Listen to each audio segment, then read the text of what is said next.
Welcome to the Let's Ruin It podcast, where we take your favorite pop culture media, put a legal spin on it, and like all lawyers, ruin it.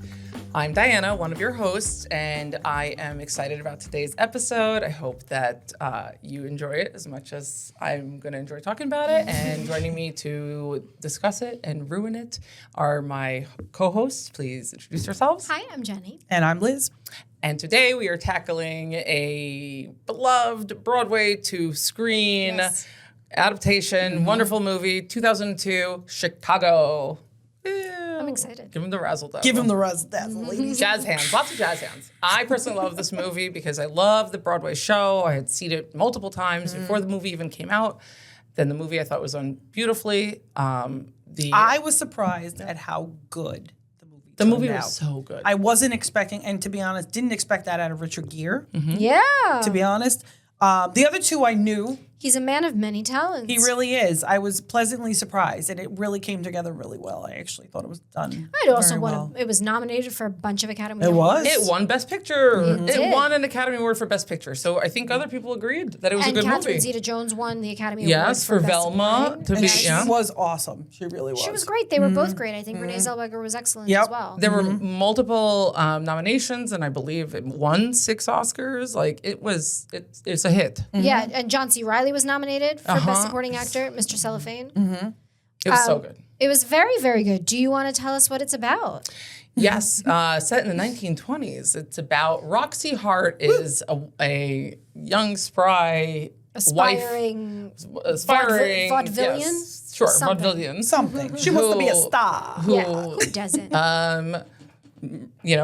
Kills a man that she is betting. Stupping. I literally was about to say stupping. You want to say stupping. What are you looking for? Yeah, that's a good way. Yeah. And then it follows, I mean, she's married at the time, and then it follows, what happens thereafter, that she's trial. arrested and she is jailed and she's awaiting trial, and there is a trial, and her attorney is Richard Gere, who we just discussed his attorneying in Primal Fear. Primal Fear Yeah, a he was a few months defense. ago. He was a defense attorney in Primal Very Fear similar. as well. He's found his niche, I think. Yeah, I mean, there was far less dancing in Primal Fear. True. Far Very less, little far less dancing. tap True. dance. There is a little dancing. But just as little ethics. So he's Billy Flynn, right? Sure. Billy Flynn. And so, like, the Broadway musical is a smash hit. It's been on Broadway and it's been forever. revival Revived so many times. Yeah. Did you say revivaled? Revivaled. Okay, got it. Go on. That is the appropriate way to say that. It won 6 Academy Awards in 2003. Best Picture, Best Supporting Actress.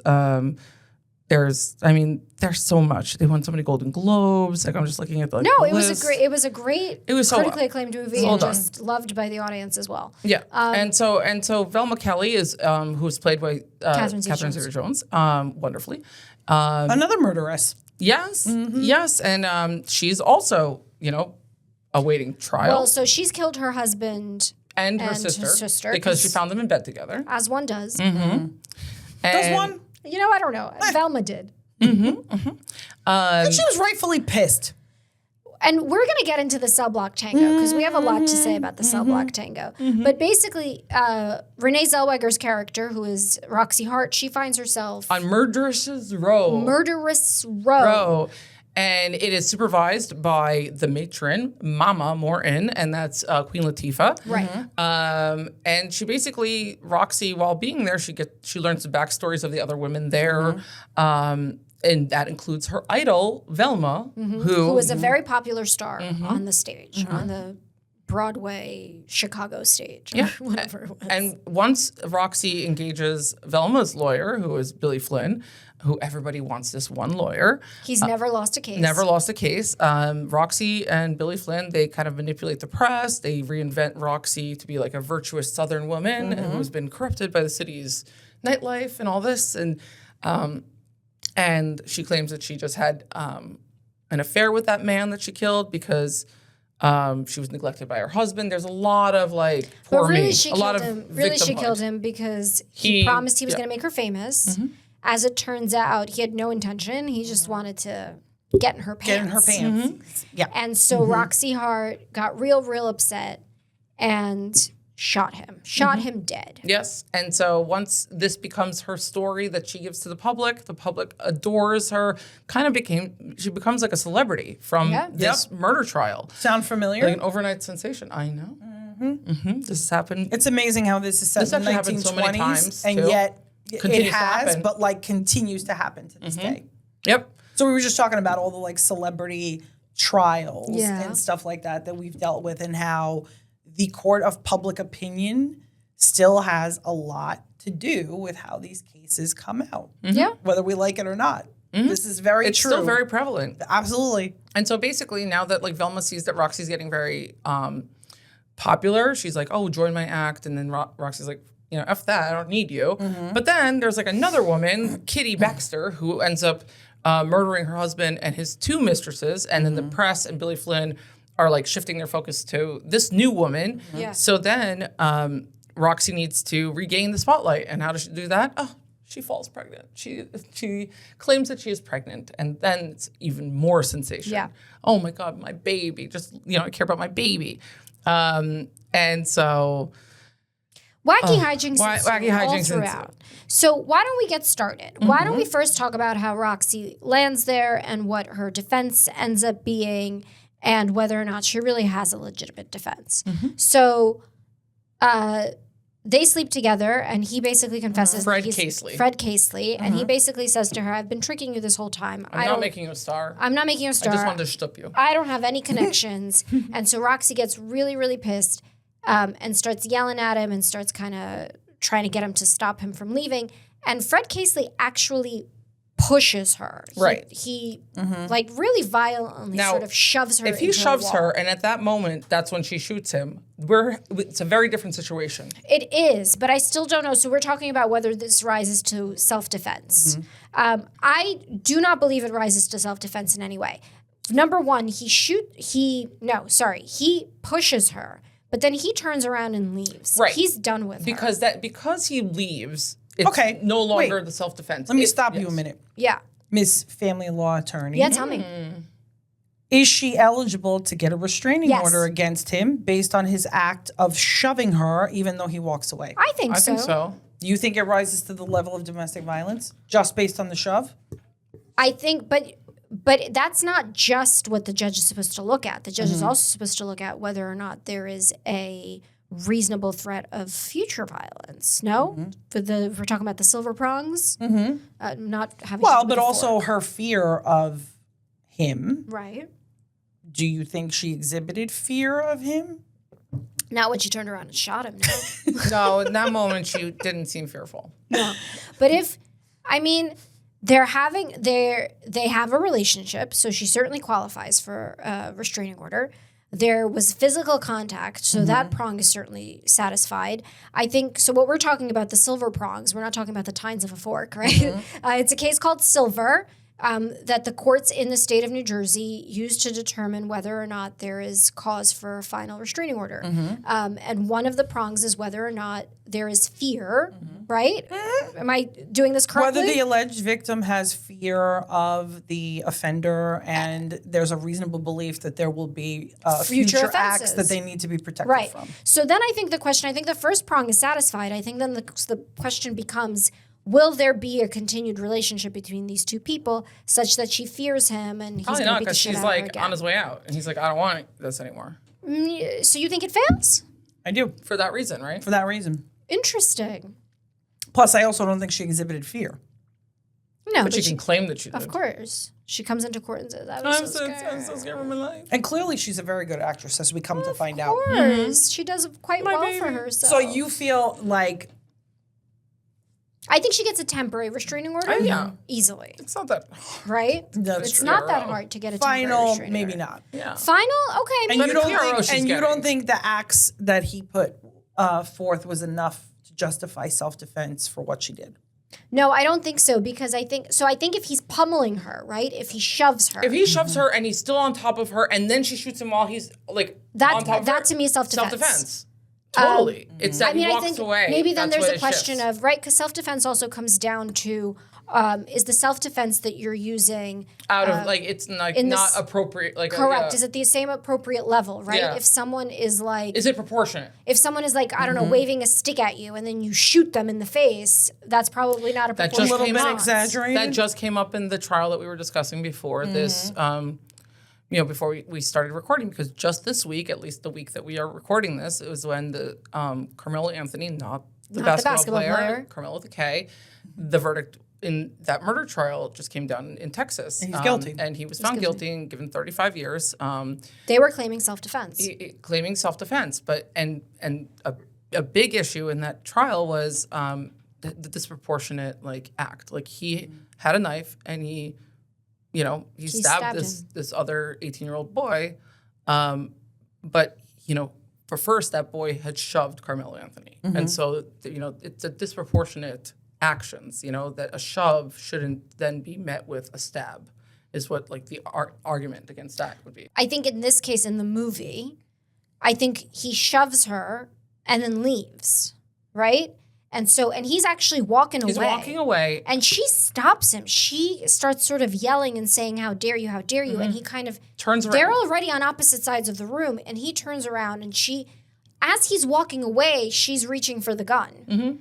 So we see this because we're watching the movie. There are no witnesses to this. But from what we're seeing, he's already walking away and she's reaching for the gun. And she stops him from leaving and then she shoots him multiple times. So I think the self-defense argument fails. Fails, except for the fact that she and Billy Flynn have a rewritten version of this. They both reached for the gun. Reach for the gun, the gun. The gun. This is, usually I don't allow singing or not that I don't allow, but I'm not loving the singing. You don't allow it. You yell at us. I don't love the singing. No, I just roll my eyes. But this is an amazing musical and we can sing. Well, thank you so much. This one she lets us sing. Yeah, you're allowed. So she shoots him. Her sap of a husband, played by John C. Reilly, who does a beautiful job, loves her and will do anything for her. And basically she convinces him to say that you came in and you saw me sleeping and you saw him trying to burgle us. And that's how he was a burglar and you shot him dead. But it quickly becomes clear that this is a made-up story. Also because there's a witness. There's a witness to Roxie Hart and the murder victim coming into the building. Right. So they have to shift the story around and she's like a neglected wife. And that's when she says, never mind, I did shoot him, but, it was self-defense and we were grappling and he was yelling at me. Both reached for the gun. And we both reached for the gun and I just happened to get there first and et cetera, et cetera. So she ends up in jail and she's on trial. And as the prosecutor says, he's going to have her swinging by the end of the year. And then, nice try, sir. Hanged. All I got to say. She joins the famous Murderess Row. Right. And Liz, tell us what you learned about it. As happens in prison, she becomes a very well-educated prisoner about the system. Yeah. And the ins and the outs. Because I don't think this is a giant secret, but most people, when they go in for an extended amount of time, actually come out much more street savvy than they went in, and savvy about the criminal system. She got an education real quick. There was about an amazing limited series about this with John Turturro and Riz Ahmed. Do you remember The Night of? I think it was called. I think so. It was amazing, and it was very, very much recommend. It was came out 5 or 6 years ago, and it was just incredible. And you just get a crash course in hardcore prison life. Chicago is actually based on a real story. Tell us. The person who wrote the story that eventually became the script that became Chicago, apparently in the 1920s, was a heyday for murder committed by women. Oh, yes. So there was actually a real Murderess Row that was a designated section in the Cook County Jail. The local journalist called it that because for some reason there was a weird trend in the 1920s where all male juries were consistently acquitting attractive female defendants. Interesting. So literally, if you were an attractive female in Chicago, you could literally get away with murder because at the time, only men were jurors. There were no women because we couldn't vote. We couldn't do anything at that point. So The women on Murderess Row famously shared beauty tips, believing that maintaining the perfect, delicate appearance was their best legal defense. And so the characters came out of real crimes. You have the real Roxie Hart was a person named Beulah Annan. Beulah. That's an old name, right? I wonder why they changed it to Roxie. Right? In April 1924, 23-year-old Beulah shot her lover, Harry, in her bedroom. Instead of calling the police, she poured herself a cocktail and played the foxtrot over and over for 2 hours as he bled to death. You know what? I'd like to That know. was pretty cold-hearted. What did he do to set her off? Seriously. Now, she also repeatedly changed her story to the press. He bled out. Yep. She finally settled on a defense that he had attacked her and they both reached for the gun. Reached for the gun. Like her, she got a shocked courtroom gasping when she announced her pregnancy during the trial. That basically won over the jury. Love this. They life. acquitted her, and then magically the pregnancy was no more. Oh, she lost the baby. Her real life husband, who was a car mechanic, bankrupted himself to pay for top tier defense lawyers. Oh my gosh. And when she got acquitted, she publicly dumped him. Not a very nice person, just gonna say. No, she's not the best. No. And as we know from Double Jeopardy, you can't. We learned nothing from Double You Jeopardy. can't try her twice. That's right. So now, then we've got the real Velma Kelly. Yeah, tell us about her. Belva Gartner. In March 1924, cabaret singer and society divorcee was found in her car next to the body of her lover, Walter Law. Law had been shot, and the police found a bottle of gin and They her have all automatic got lovers. pistol on the floor. Seriously, they are living their best life right here. Her defense relied entirely on a blackout. She told the press and the jury that she'd been drinking heavily, blacked out, and just couldn't remember how he ended up dead. Her glamorous You know what? demeanor That and happens. her stylish wardrobe earned her adoration from the tabloids and so the she was jury, acquitted. and she was also acquitted. Thank you very much, Elizabeth, for that history. That concludes our history of the Murderess Row. Thank you so in the much. 1920s. Thank you. That was really lovely. I actually You are feel quite much welcome. smarter now. That was a really lovely. That was beautifully done. Yeah. I really appreciate it. So, in addition to Velma and Well, Roxie can we Hart, talk about Velma, what she done did? did, and Yeah. whether it would work? Yeah, tell us. Okay, well, Velma done did. She killed both her husband and her sister. Double after homicide. Yep, discovering them having an affair. Behind her back, how dare they? So the Should question, they have done it in front of her back? Like, I what mean- do you? and they did not do it in front of her back. The question is, was it a crime of passion? And would the sudden discovery of adultery mitigate the offense? And, basically that the provocation reduce murder to I perhaps think manslaughter? that's absolutely where we got that concept from. Yeah. The crime of passion is like that you that's see the- something that is so That's- horribly offensive and disturbing to you that you cannot control your actions and you basically just kill Right, because and you're so- so enraged. And the charge, you're not then found not guilty by virtue of that. It's No, just maybe you're not- potentially mitigates But the it's charge. mitigating the mens rea. We've talked about that before because you have to have some intent to commit the Right. crime. That's always part of whether you're going to be charged and or prosecuted for the crime. Is did you have the intent to do what you did? And then it also really does kind of affect kind of the jury's mind. Like, juries are sometimes sympathetic to defendants claiming extreme emotional disturbance after discovering something like infidelity or something very tragic. And that's where you'll get a difficult. lot of and we've had stuff that's come up over the years too about the domestic violence situation. Like we were just talking about people that are subjected to that and subjected to repeated abuse over and over and over again. And what that does to you. And then there reaches a point where you snap. Yes. And you go back at your attacker. And so is that then some kind of justifiable homicide because they have been abusing you all this There have time? been cases and like then that. you go back against your killer. Remember Gypsy Rose? Yes. Very recently. Oh my God, right? yes. I just Yes. watched another interview with her recently. But she They got did. time. She did. She was very clearly abused. Hers but it was such an interesting case. It wasn't provocation, but it was a long time of manipulation. of a Munchausen by and, proxy. proxy. and manipulating it for her own benefit. Right. And basically convincing this girl that she had all of these things. And made her go through like endless procedures. She like literally. She wasn't walking. She was using a wheelchair. Like, Yeah. I mean, she went through hell. Yeah. And then she did time. Yeah. And then she did time. Well, and because, quite frankly, it wasn't a crime of passion. It wasn't No, it in was the end. not. It was She a had time to simmer with calculated this. conspiracy that she concocted with her new boyfriend. You're right. Yeah. So it was a slightly different situation. But yeah, we've gotten these kind of cases and we could see how fact sensitive they all are. I mean, Of course. and like maybe without all of those facts backing her up, she would have gotten a lot more time than she actually did. Yeah. You know? That's possible because she's already out. Yeah. Like I think if it's like she came up with this plan with her boyfriend, very much a premeditated murder, right?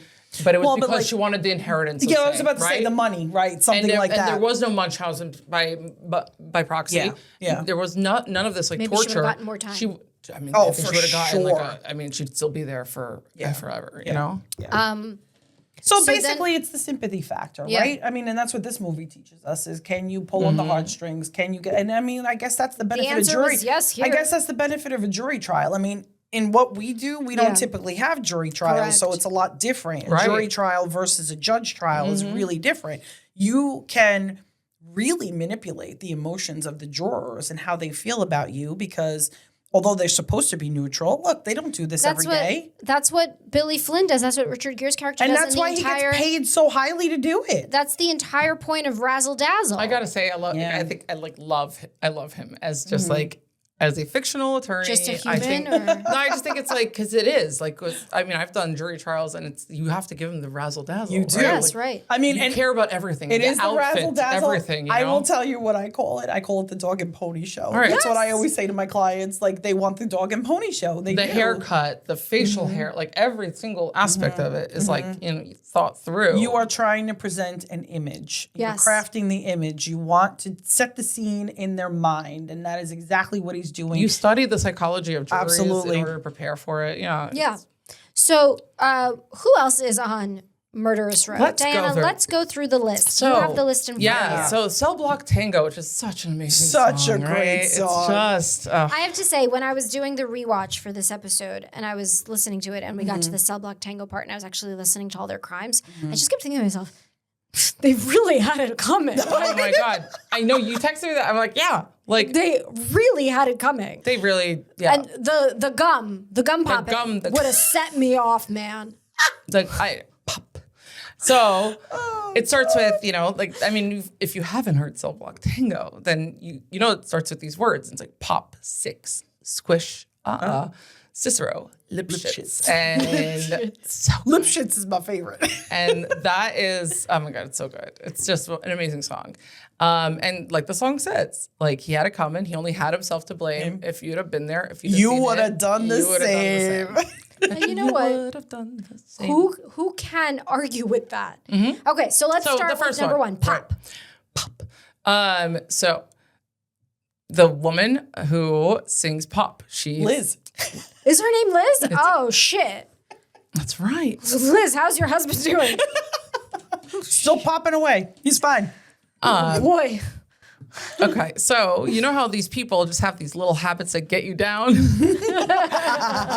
And so she goes on to talk about how her husband's always popping gum. And she says, I come home to this one day and I'm really irritated and I'm looking for this little bit of sympathy. And there's Bernie lying on the couch, drinking a beer and chewing. And A good accent. I like it. thank you. And so basically, she shoots him. Pop. He does one final pop and she's had enough and she shoots him. Yeah. it. And so the likely charge, murder. Sure. The implied defense, none are legally Sound. I don't know that she's getting I was away irritated. Right. And so how strong is her case? It's very weak. Annoyance, Yes. disrespect, or irritation, not defenses to homicide. As funny as I think it is, I hate your ugly face and your popping gum. It's like basically, that. it's essentially an admission of intentional killing, and she's got no defense. And I she's mean, look, doomed. let's assume Her the case is pop. doomed. Let's assume the popping of the gum is really not what did it. Let's assume That was the straw that broke the camel's back. I Yeah. still don't think she's got a viable Probably defense. not, unless he used to get drunk every night and beat the And beat- shit out of her. but even and the still- gum was just the last But Right, even but then she really still- needs to add something that's not the gum. The gum is just not. Right. But it makes for a really great opening line of the Correct. of the song. They had it coming. They had it coming. Next. They only had themselves. Okay, number two. So the popping of the gum, I commiserate, like I get it, but you can't shoot him. For me, it would have been the snoring, not the popping. I don't think I don't think snoring can be a defense either, I think if you polled women in America, they would disagree, and they would say that the excess snoring would be the number one reason. What about slurping? Or I have to say. or like heavy breathing. Okay, those are two at the top of my list as well. I'm not gonna lie. So these are actually legally, None of those things. legally sound, I guess. These are good defenses. I think we number- need to. We need to rewrite the laws. Who's next number one. two? The next one is, so the woman who reads this one, I forget her name, but Irrelevant. No. irrelevant. I met Ezekiel Young from Salt Lake City about 2 years ago, and he told me he was single, and we hit it off right away. So we started living together. He'd go to work, he'd come home, I'd fix him a drink, we'd have dinner, and then I found out single. He told me, single my ass. Not only was he married, oh no, he had 6 wives. One of those Mormons. One of those Mormons, So that night Damn when he came home Mormons. from work, I fixed him his drink as usual. Some guys just can't hold their arsenic. So that's the story of the second lady. What's her sound effect again? Oh, 6. 6. Pop 6. 6, right? 6 wives. Yeah. So Okay, 6 so wives. he's So a- that's so he's a intentional bigamist. homicide, likely murder. 100%. The charge is murder. The And defense, she planned this She one. Planned it. yes, because basically, if you poison someone, there's premeditation. You think Of course. Really, like, But you also- can't really. it doesn't accidentally fall into the glass? cannot- But also, claim while otherwise. bigamy is not legal in the True. state the state of America, The state of America. This whole state. This is Chicago. Illinois's. The name Yeah. of the name of the movie is called Chicago. I think it's set in Chicago. I just meant as So we're I going just with meant as Illinois. I just meant as a general rule in the state of the United States. in the state of America, bigamy is not legal. However, well, Not a defense to murder. no, it's not legal in Utah. Is that what you're No, saying? no, Yeah. no. It's not legal. polygamy? They have to do it on the sly. Haven't you ever watched Big Yeah. Big Love? Love, I did, but I just thought like They the weren't law- Oh yeah, no, they're all Yeah. hiding. Yeah. Well, whatever. Well, I used to watch Sister Wives. That's how I got. Yes, that's right. Same idea. So the implied defense is provocation, crime of passion. No, it's not a crime of passion. That's probably her defense. That she found out something so And she horrible. got so horrified. No, by but it. a crime of passion is It's when something you, in the moment. in the moment when you walk in on your husband and sister. If in anything, your she bed. would be claiming possible like extreme emotional disturbance to find out that her husband is actually married to that- 6 other women. Yeah, but that's still that still doesn't get you off the hook.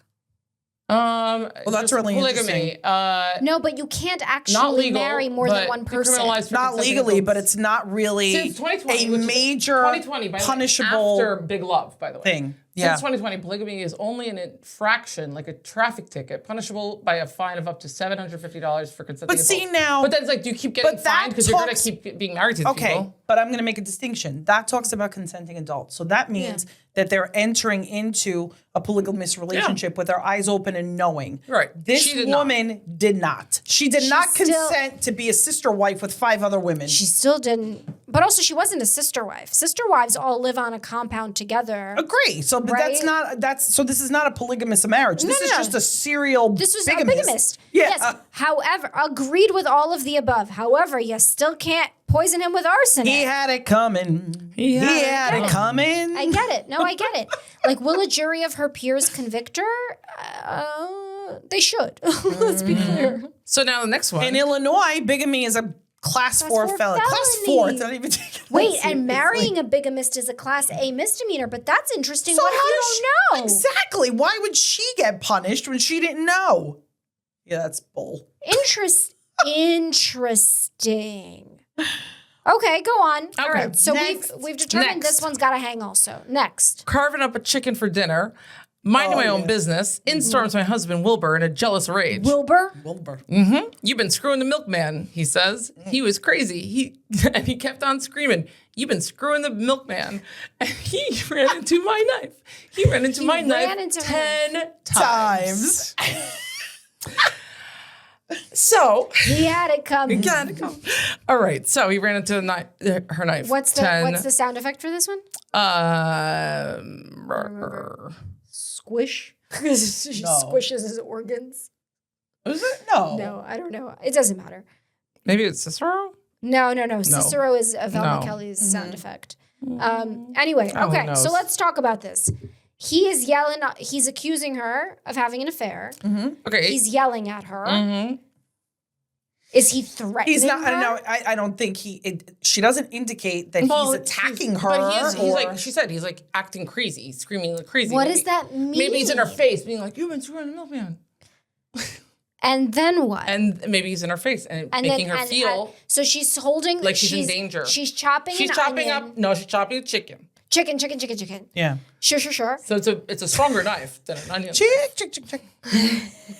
At this butcher knife. And so she's Yeah, the one chopping with a big knife. She's chopping up the chicken, and he gets real close. And It is the 1920s. It probably was an actual chicken that she had to kill and like defeather and defluck. chop off This the is head. not Purdue chicken. Yeah. No, it's not ready done. No. So she's got like a machete, She's got a katana. Got it. Yes. Continue. Katana. and he's like all up in her face, and he's like, "You whore," etc., etc. Yeah. Oh, now you're improvising, but okay. No, but basically, he's like, you whore.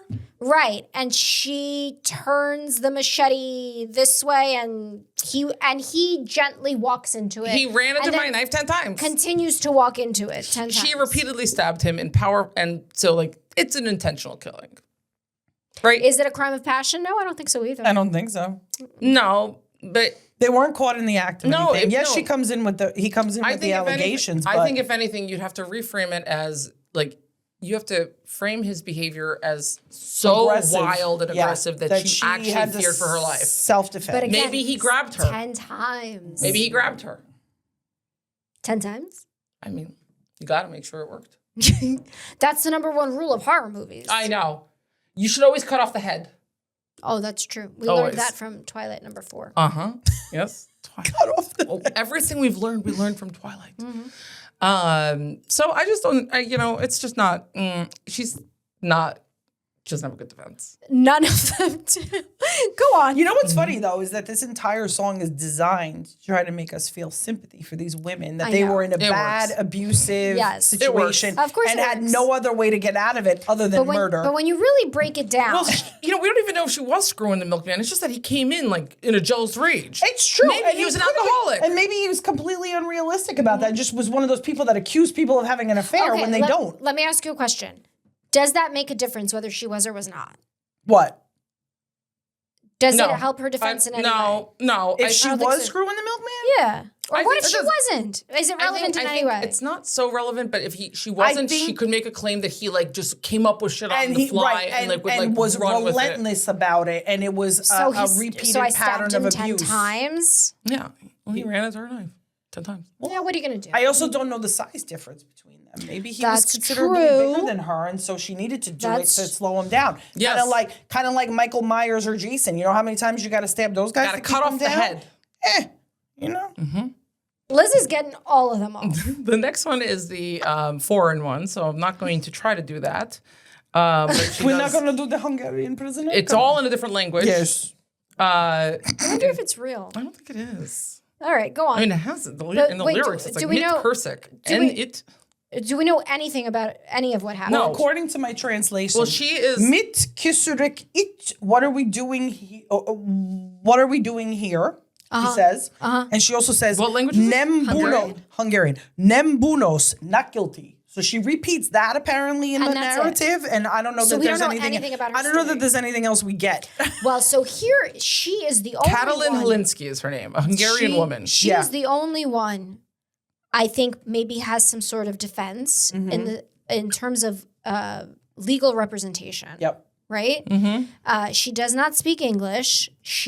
There's zero evidence that they're getting a translator or interpreter. Like, no for one her. can understand Right. her. she's like So powerless. she's She's like basically desperate. exactly. She's basically going to get convicted because she can't say anything She in her can't own put up defense. a proper defense. Right. Right. So where are her due process rights? Well, 100%. She's not Violated. getting any. Violated. She's not getting any due process rights. She's being completely railroaded, which is exactly what happened to most immigrants and non-English speakers. And by back the then. way, in the movie, she's the only one who's not like very glamorous, and she also doesn't have the money to hire somebody like Nope. Billy Flynn. Nope. So and, the moral of it is basically we know she's going to be hanged. and in fact, she is. Right. She is the only one on Murderess Row to in fact hang. So apparently, so her husband was found murdered, and she was at the scene of the crime and found him dead. She didn't speak English, so no one could understand her saying that she wasn't guilty. So she's in prison and doesn't speak enough English or have the money to afford a lawyer. Yeah. Her dancing with a white cloth in Cell Block Tango symbolizes her innocence compared to the red ones of the other women who did murder their lovers. So she actually is innocent. Her but death she is a hangs. tragic irony, as the one woman who was given the Correct. death sentence was the spoiler only alert, actual she's the only one innocent hanged. one. She's like the first Right. Yeah. woman to ever be hanged from this jail. Was one innocent woman in the whole production, only Right. because she wasn't able to get a good lawyer or swoon the public. Like That's Roxie. actually really freaking sad. very, Very Think about sad. it. It's very, very very upsetting. sad. Yeah.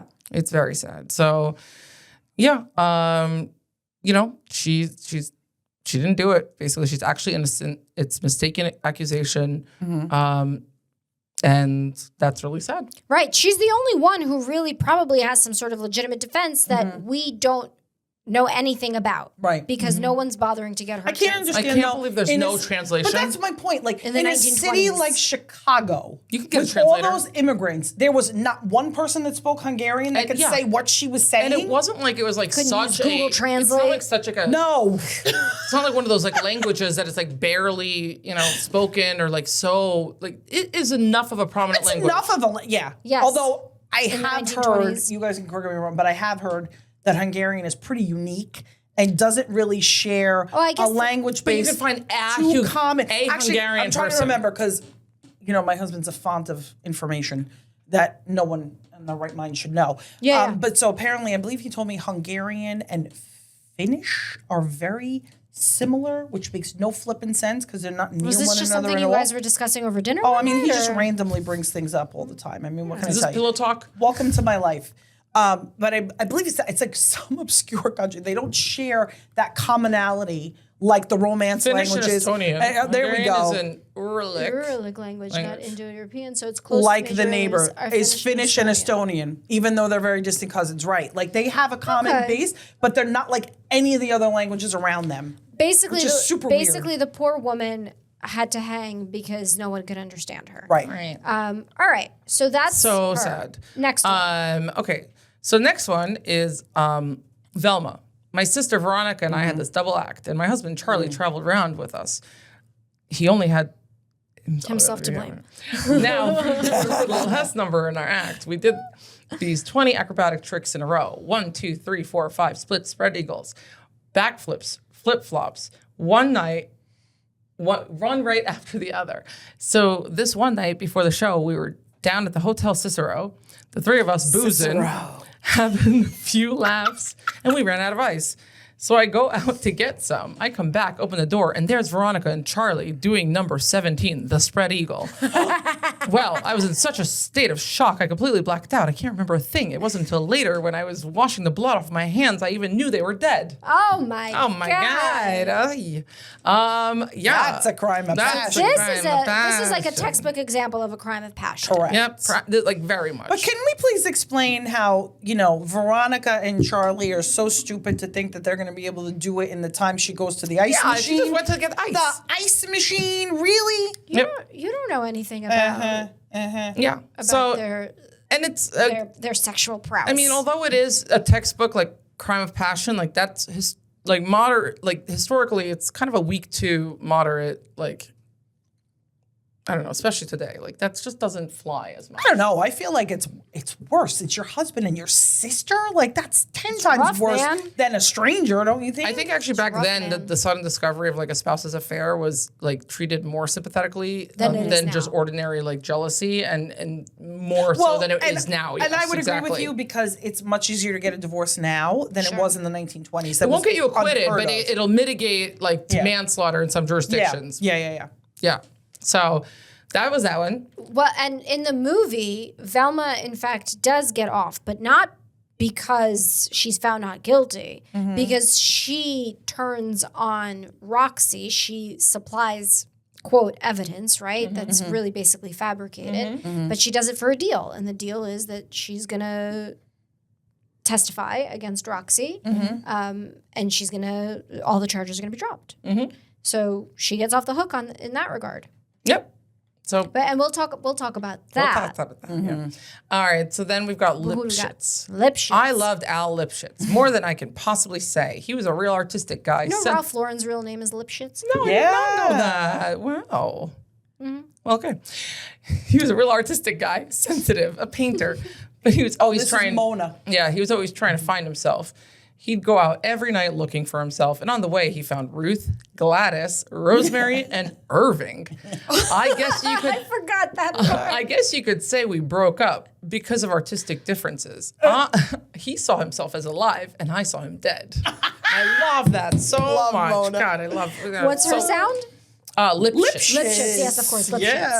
Yeah. So that's just an amazing one. So that's Mona, right? Again, she kills him for having multiple affairs. Yeah. Same thing. And There's a lot of banging going We around also in here. don't know how she killed him because it's just artistic differences. He saw himself as alive and I saw him dead. So we don't know how it was done. Was it in the heat of the moment? Was it later? So we don't know where she falls. I don't on get this. the impression that it was the heat of the moment. I get the impression that it was like she found out, she got tired of being cheated on, and it's like, screw you, buddy. I'm taking care of you when you're whoring around. That's the impression He had you it get. coming. He had it coming. No. All right, so again, like the others, she doesn't have a defense. No. Next one. That's it? Oh, that's it. All right. Well, so out of all of them, only the poor Hungarian lady. I mean, only because she basically says, I didn't do it. And everyone else says, I did it. But Right. I did it because. Right.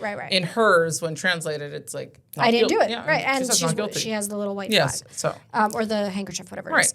Okay. All right. So the Cell Block Tango, we've learned a lot about these ladies. Yeah, and I think that really goes to a lot of the themes of the movie, which is trial by media and jury manipulation and the way that people present And the themselves. portrayal, it's the story. Yeah. It's what are you selling? You know, the public opinion, the as they call it, the cute tragic girl that they're selling to the public, and they're falling for it. But with that comes perjury because, the false testimony Yeah, on oh, the stand and absolutely. depositions, I assume, that the false statements to law enforcement, then there's witness tampering, there's everything that Billy Flynn does. Billy Flynn, there's a difference between preparing your witness or preparing your client. What he does is he literally, and it's the Rewrites scene. the story. He rewrites the story, but also and plants the story. he literally writes a script for her. Yeah. And it's that scene where she's like his puppet, Yeah. right? Oh, that's a great scene. I And love she's that, literally Gun, repeating the the gun. script Yeah. that he wrote for her. You can't do that. You can't do that. You can't actually write a script for your client, and you can't coach a witness to that extent because Right. that's not genuine testimony at that point. You can prepare a witness, you can prepare in terms of this is potentially what you're going to be asked, and you can sort of talk And about you can it. even say once you know the full story and you practice a little bit and it's tell us your story, and then you could be And hey, you always forget to mention that. That's really Right, right, important. right. You're always forgetting that. And another thing with prepping witnesses, the verbiage is really important. Yes. Like when you're using certain things, you don't want to say that you bashed their head in. You want to say that, I gently tapped him. I tapped him on the head. Gently tapped him. yeah. So Tap, tap. vocabulary plays a big Light part. as a feather. I don't know. It's just just like that. He gently stepped into my knife. The crocodile times. tears and the performances by all of these women are really what saves their bacon. Yeah. And Yeah.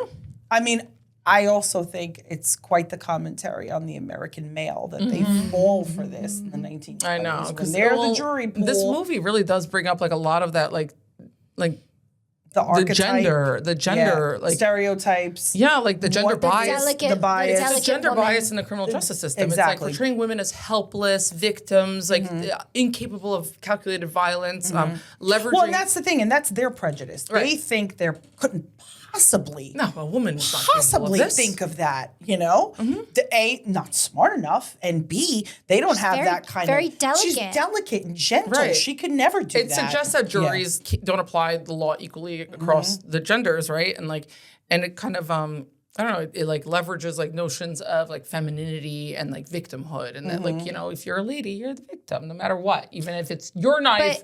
10 times. It's not just the men on the jury doing that. It's also Christine Baranski's character, it's everyone. right? Even it was of the time. It wasn't just who, by the way, plays the journalist who's reporting Correct. about all these crimes it's not just in the the men public. who see it like that. It's that women, like the other women, Well, it's also a society. see it. It's Like societal the society stereotype. sees it as Yeah. women are helpless, cannot be like murderous, like, you know, monsters. Jenny, don't you see that now? I mean, we still get that sort of mentality a lot of times now. Yeah. You know, I hear from my male clients how, especially in domestic violence cases, which we know that they can very easily be used to manipulate a situation for somebody to get an upper hand, et cetera, et cetera. And I often get the feedback of like, well, they're not going to believe me. Yeah. Like, I mean, who's going to believe, you know, like if the female wants to make up a story and it seems likely that it could have gone that way, how do you defend against that? Yeah. Because there is still an implied bias that, you know, the man is the one committing The aggressor. Very rarely do men get restraining orders. And I think because of what we talked about before, judges have a hard time with the fear prong. Like, is a man really going to fear a woman that much that they need the protections of a final Which is restraining so order? ridiculous. Isn't that interesting though? Of course. But the bias in the gender still roles exists, definitely yeah. exists Because I'm still sure in they're that not, scenario. like, they can't even just say it's like, oh, because the man is bigger. Because I'm sure, like, if you have a man and a woman who are married and they're exactly the same size, they're still probably going to give the woman like the benefit of the doubt. Correct. That the fear. And that happens all the time. It does. And it happens with law enforcement mostly. Yeah. Actually, because the cops are the ones responding. And despite all of the training that they have, So this still goes on. they're still going to tend to believe the poor woman who's claiming something happened, whether it's accurate or not. It still happens today. Yeah. And how many years later are we? I mean, Right. I know. So it's About 100. over 100. Yeah. Yeah. And something else that kind of the movie touches upon that's still very prevalent today is the unequal treatment based on wealth. You know, that access to a famous lawyer or very absolutely good still lawyer happens. improves the outcome, Absolutely. right? Poor defendants are treated differently. Celebrity status distorts Let's talk about justice. the most famous case of our generation being O.J. the O.J. Simpson? case. Oh my God. And he hired, 5 of the most experienced like the top lawyers. defense attorneys in the country. Like it was the dream team. They called them the dream team. They for a were. reason. They were the dream team. And a master class in lawyering. It absolutely was. If the it glove doesn't don't fit, fit, you must acquit. I was teaching my Amazing. 10-year-old. I had to give her a little bit of a primer in the history of O.J. Simpson. Oh my God, I should do that. Why, you ask? Because we were talking about the Knicks in the finals, and I said to her, in 1994, the Knicks were also in the finals, and I said to her, ma'am, please sit down. I have to teach you some history. Oh my God. 1994 was such a big year. That's what you chose to go with? And so I said to her, you know, when the Knicks were in the finals in 1994, they had to do a split screen with the slow Bronco chase. And so I had to give her a whole history about it. We were driving That slow somewhere. Bronco chase was amazing. And so I gave her a whole history of the slow Bronco chase and OJ and all of that. and then, Al Cowling's on the phone saying, I have him in the car. and so then we got to our destination and I said, on the way home, we'll talk about when the glove doesn't fit. Okay, so my favorite. Wasn't 1994 when they had the dream team in basketball too? I don't remember. I don't know, that why 94 they was came up such with a that big year. dream team Well, concept, 94, I 94 feel we had the Winter Olympics. We had the whole Tanya Harding, like Nancy Kerrigan thing happen. Okay. There was, I mean, No, was Wow, that what a 92? year. nope. was 94, 94 is the most epic year of our entire lifetime. God. I mean, I tend to If I- concur, but from my own personal my life, God. 1994 was My pretty Roman epic. Empire is 1994. Oh my God. We had Susan Smith, a very tragic story where she drowned her Wow, sons. that's We right. had TWA 1994. Flight 800. My There- God. Scotland? No. No, it was like on its way to France or France, something. okay. Like 94 was everything happened in 94. Wow. That's crazy. Fun little tidbit about O.J. Simpson. Okay, just real Oh, quick. boy. This is really important. So, David Hasselhoff. David The Hoff. Hasselhoff. Off, okay. Who, by the way, was in Dodgeball. Correct. I totally forgot to He mention was that. in that movie. Yeah. Go on. David Hasselhoff, who I met, and he used to be in my profile picture on Facebook. Oh, my by the God, way. of course. Okay. Wow. Anyway, he was big in Germany as a Yes. singer. Yeah, And he 100%. just wasn't making it yet in the US as that. We knew him from Baywatch, but we didn't have, like, he just didn't make it big in singing yet. He was dancing on the Berlin Wall. Yes, but they loved him in Germany as a singer. So he invested hundreds of thousands of dollars into a pay-per-view special at in Atlantic City for a huge concert that was going to bolster his notoriety as a singer in the United States. How'd that work It was out? they were hoping to ignite like a massive American pop music career to match his European fame. And Diana went to the concert. yeah, no. The initial numbers that they were projecting could do that. And it was going to be on June 17th, 1994. And his highly publicized and expensive live pay-per-view concert was eclipsed by the OJ. Bronco chase. No way. So roughly 90 million people tuned in to watch the police pursuit. Well, yes, And they had to do. Therefore, OJ all the money. Literally, ruined David Hasselhoff. his broadcast drew in like 4 people. Like no one Wow. tuned in. Well, they had to do. and so much So money much was invested. so that I didn't even remember that. and and so so not only did he ruin David Hasselhoff's big career, Mm-hmm. also they literally had to do a split screen between the Knicks finals Mm-hmm. and the freaking Bronco chase that he was going 2 miles an hour. I mean, it was such a ratings bust. Like there was like the joke was basically like, look, I don't know if That he is a actually fun murdered tidbit. those people, but he definitely murdered the Hoff's career. Like, You should have gotten time just for that. I mean, and so I always think about that. I feel literally, like the Hoff is that okay. lives rent free in my brain. honestly. I never knew that, Yeah. Lisa, but that's interesting. Yeah, that is interesting. I had That's no very idea. interesting. I had But no anyway, idea. bringing it all the way back. Yes, clearly, and it's the sort of media impact on things. Listen, OJ was a beloved athlete who was very famous. And It was in literally- movies. And it was the trial of the century. He had a movie career. And if you tell me that didn't have something to do And he was with charming and handsome and everything. if I certainly even maybe on a subconscious level, the jury or the jurors, I'm certain it had something to do Of with course. his acquittal. Of course. And there were so many different things at play in that. Like, And you that's know, where it gets in really that interesting trial, because but there are because Trial. he's black, his wife was white. there was domestic violence. There was domestic violence. It could have very easily gone the other way because historically, And there was like they typically would find a black man guilty of Yeah. whatever he did against a white woman. But then it became more. the precedent. Yep. Typically. But And then- so now I think that case highlights how much more so than racial divisions, it's about money. It's about class distinctions and the fact that he was able to buy the best possible legal defense. They destroyed the prosecution's case, destroyed it. Marsha Clark really didn't have a career after that. Neither did Darden. Darden. They Played tried. by Sterling K. K. Brown, he won an Emmy for it. Yeah. I loved that. And I you know, loved it. And you know what? It was Funny. so But do you good. remember Sarah the? Do you Paulson remember the was so good. detective?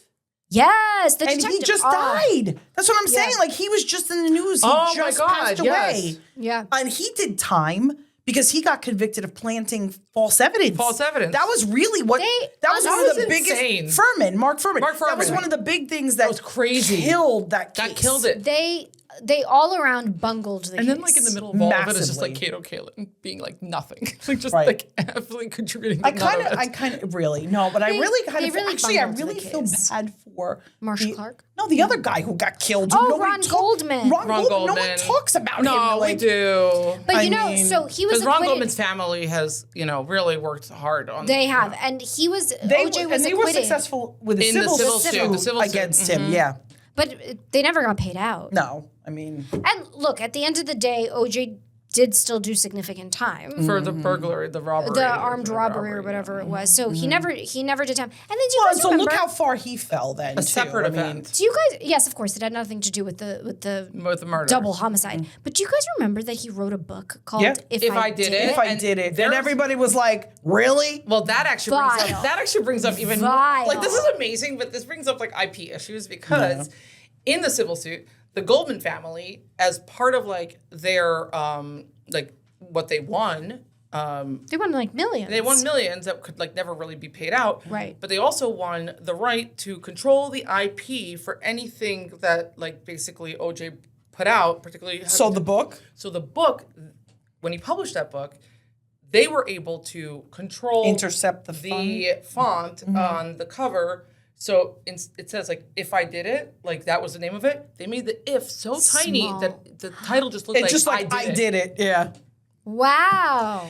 And that is also taught in like IP classes, like literally. I love your excitement over this. This is great. The OJ Simpson trial, like that whole thing just permeates every single legal industry. Did he not make money over that, and they were not able to intercept? No, they get any of the funds. The funds. They do. From it. Like, Well, then why'd he write it? Arrogance, hubris, giant. I mean, I have like insubordinate and churlish. After this, not on air, I will tell you my actual theory Go on on. what happened. I think you've told me this theory. I know. I've had very strong theories on whether or not OJ did it. Okay. But she can't. She Well, can't. anyway, She doesn't want to defend. Now that we've equated Chicago with OJ, I mean, I think we get an idea of how manipulation of the press, of the jury, of how money can control the outcome of the case. Forget OJ for a second. Yeah. The murder of it all. Let's talk about Johnny Depp and Amber Heard. Oh Okay. She was the greatest defamation trial of all time. Yeah, but she was so probably one of the only ones. She was so not likable, and he was so likable. Mm-hmm. And I know. You and I talked about it at length when it was going on. You had a lot of thoughts on the defamation. Oh my God, it was suit everything to me. And you thought she didn't have a leg to stand on. I thought she had a weak case. Right. But I also think that a huge part of it was the fact that he's charming. He's so charming, and when you would watch, they would televise the trial, and you would watch it, and he was so charming, and he would just say these funny things, and he would say, "Oh, let me guess, hearsay," and it was just adorable. My God, adorable. And tell me that didn't work on the It jury. works. Come on. It works. You know immediately if you have like a sympathetic client, if you've got a charming client, you know how to use it. And you've got handsome Johnny Depp, and you've got everybody sitting in the freaking in the juror box who watched him on 21 Jump Street. Damn right. Mr. Edward Scissorhands. That's where I fell in love with him. Did we date ourselves again? Everyone out there is like, what? I thought that had like Jonah Hill in it. Channing Tatum. Okay. I feel like we actually covered like the most important parts of this. Like, there's other stuff like prison administration corruption, like yada, competency, mental state defenses, blah blah blah. Right. That's really boring. I think we gave them the most important things. I think so. But yeah, I think we ruined it. I think we covered devoured it. We devoured it. Totally ruined it. It's a plethora of issues. Yeah. There's so many. A lot of minor issues. Abusive prosecution. Yeah. But we hit the highlights. I mean, you could talk about that for hours. Bribery, everything. Yeah. There's so much. This is just, the bribery, the corruption. But that's like Chicago in a nutshell. We didn't talk about the planted diary. Let's just touch on it very quickly. Presenting false evidence, like planting false evidence. Yeah, right? so all of a sudden, there's this witness that's presented by the prosecution. Mm-hmm. The witness is Velma, Catherine Zeta-Jones, and she says, I found in her cell, in Roxie's cell, I found her diary, and they have her read the diary, and the diary says something, I don't remember exactly what it says, but it's a confession. It's like, I'm so glad I killed him, I do it again and again and again. Billy tries to say, that's not my client's diary. How did she get it? Meanwhile, Roxie's sitting there and going, hey, you broke the lock on my diary. I love it. Such an idiot. Don't you have times like this where your client just says something stupid and you're like, shut up. Right. Stop it. I will say, in high school, at like the summer after high school when we already graduated, somebody had a house party. And like there were all the best stories start a million people there. Like I don't know, there were like at least like 50 or 60 people from like whatever. And at some point, like cops came and broke it up, and they're like everyone runs, right? Sure. And they grabbed, like, they were able to, like, nab, like, a lot of scurrying people. like the rats But they are. I ran like the wind. Yeah. To the point where at some point... wind, Diana. Yep.